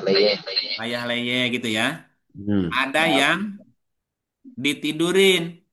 Beda lagi. Dihipnotis. Ditidurin tuh ditidurkan Nina Bobo, oh Nina Bobo, ayo na tidur na. Kan ditidurkan itu namanya ditidurin namanya. Ya. Ada yang ketiduran. Nah Kan itu capek for sleep. ketiduran. Ada yang tidur-tiduran layah-layeh Pak. Hmm. Nah kalau tidur-tiduran layah-layeh nyep-nyep itu namanya rukud, rokoda namanya. Kayak Rokoda. orang semedi atau meditasi itu kan tidur-tiduran Pak. Tidur tapi bangun, bangun tapi tidur. Setengah tidur ya Pak. Nah, itu orang semedi juga meditasi itu tidur-tiduran, Pak. Menidurkan tapi tetap bangun gitu. Jaga. Nanti mimpinya juga beda mimpinya. Kalau Hmm. ketiduran itu kemungkinan besarnya ahlam tuh, ahlam. Dia Hmm. itu Ahlam tuh mimpinya pokoknya mah kadang apa aja ngimpi.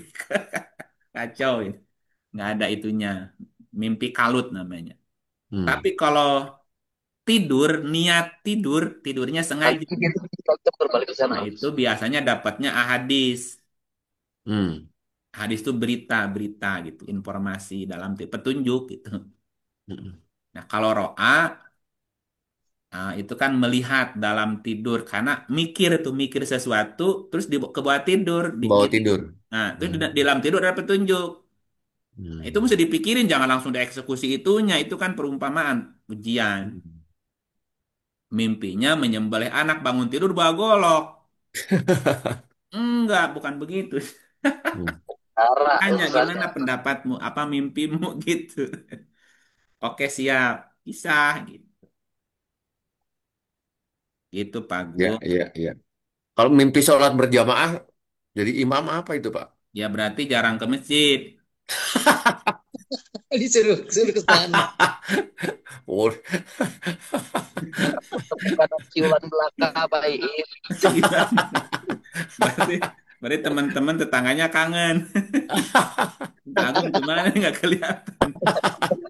Iya. Ya, Pak Agung nggak kan gini, mau. Pak. Ya, Itu dulu jadi orang Alhamdulillah di tiap subuh, Pak. Alhamdulillah. bukan Cuman itu kan gantian, Pak. kan perjalanan terakhir, Pak. Kalau orang mati, ya, dia ada di mana kalau ketika disolatin dia di mana posisinya? di Kalau depan disolatin di depan. Ah, di jadi depan. imam nggak dia? Jadi Iya. imam. Di depan imam lagi bahkan. Di Iya. depan imam. Hah? Ketua Tapi DKM. jangan salah paham, Pak. Ya, ya kan Salah sholatlah sebelum Tidak. disolatin. Latin Iya, mau jadi imam waktu hidup apa waktu mati? Aduh, ampun. begitu. Hmm. Iya kan kalau Siap, siap. jenazah kan di depan posisinya paling depan. Kalau dikit Tapi kan udah mati.